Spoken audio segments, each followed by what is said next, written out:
สวัสดีครับพ่อแม่พี่น้องที่เคารพมื้อนี้วันที่16เมษายน2569สงกรานต์ก็ผ่านพ้นไปมื้อนี้หลายคนก็ให้สายาว่าเป็นวันไหลเด้อพี่น้องเด้อบางคนก็มาถามแม่นพ่อใหญ่ซ้ออีสานสินี่เราเป็นผู้ใดเพื่อให้ชื่อได้ก็แล้วกันเนาะพี่น้องเนาะนามของโตผู้ข้าบุญส่วนดาทุมมาเป็นซื่อจื้อไว้เด้อพี่น้องฟังแล้วก็อย่าหลงมาดำรงสืบสารไว้ในพยาบทก่อนอ่านลูกอีสานตั้งแต่เข้าเฮานี่ก็ดังกันตั้งแต่ข้าวก่อนนั้นมีแต่อ่านบ่ทันเขียนหัดภาคเพี้ยนเฮียนคู่ฝึกปรือจนพ่อได้อยากมาสืบสารไว้วัฒนธรรมอันล้ำค่า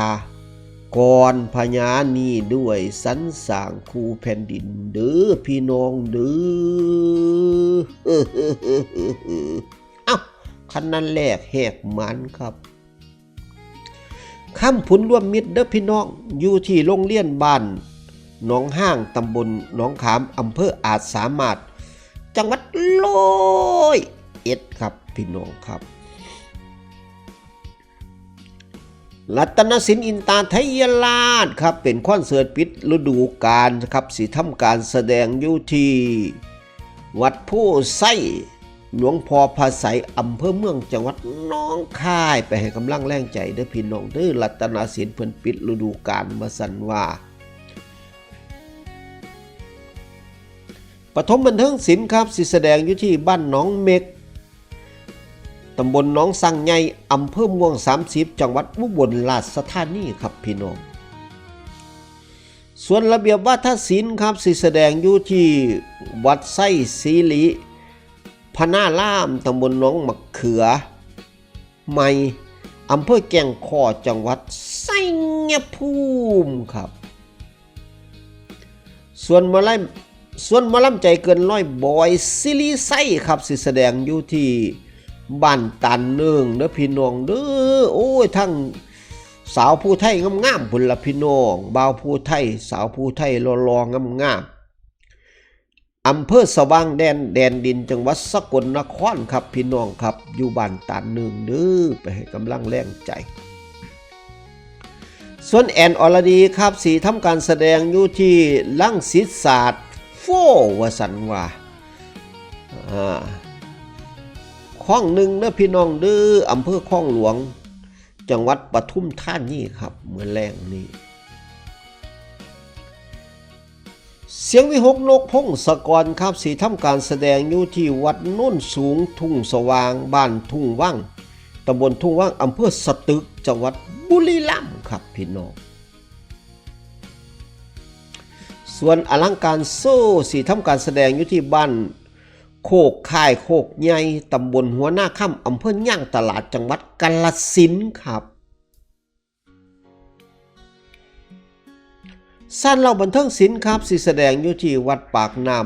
ำบุงสะพังตำบลกุดลาดอำเภอเมืองจังหวัดอุบลราชธานีเด้อพี่น้องเด้อ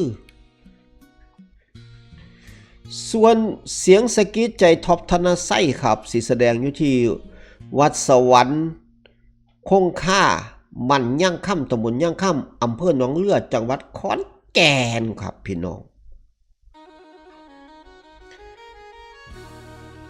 ส่วนหมอลำเสียงแก้วแต้วสุกัญญาสิแสดงอยู่ที่บ้านโยธาอำเภอกูแก้วจังหวัดอุดรธานีครับแล้วก็อีสานนครศรีเด้อพี่น้องเด้อไปทำการแสดงอยู่ที่บ้านหนองกุงตำบลบ้านฝังอำเภอเกษตรวิสัยจังหวัด101ครับพี่น้องเสียงอีสานยะแม่นงน้อยอุไรพ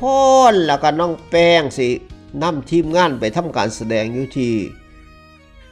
งานฉลองอุโบสถปิดทองฝังลูกนิมิตวัดโพไส้นิมิตตำบลหอค่ำอำเภอเมืองจังหวัดบึงกาฬครับ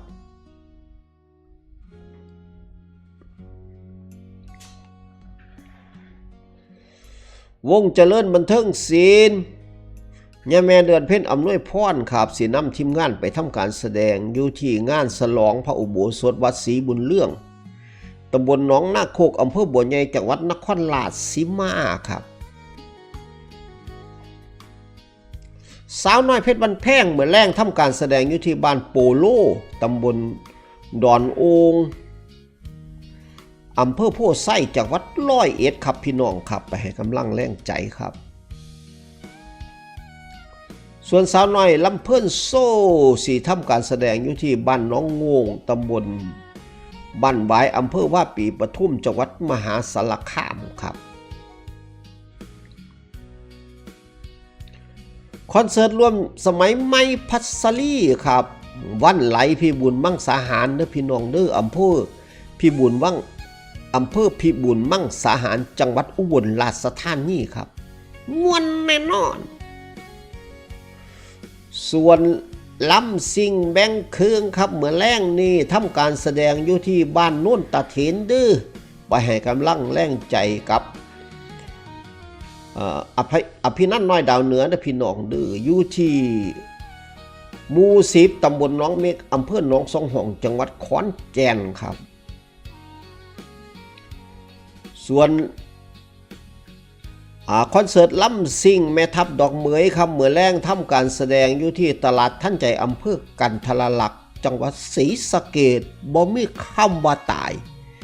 นะครับ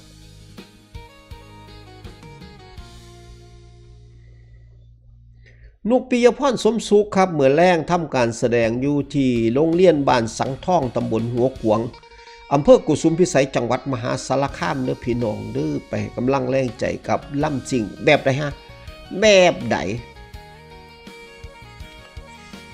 ส่วนคอนเสิร์ตล่ำซิ่งใบเฟื่อนดาวกระจายครับเมื่อแรงทำการแสดงอยู่ที่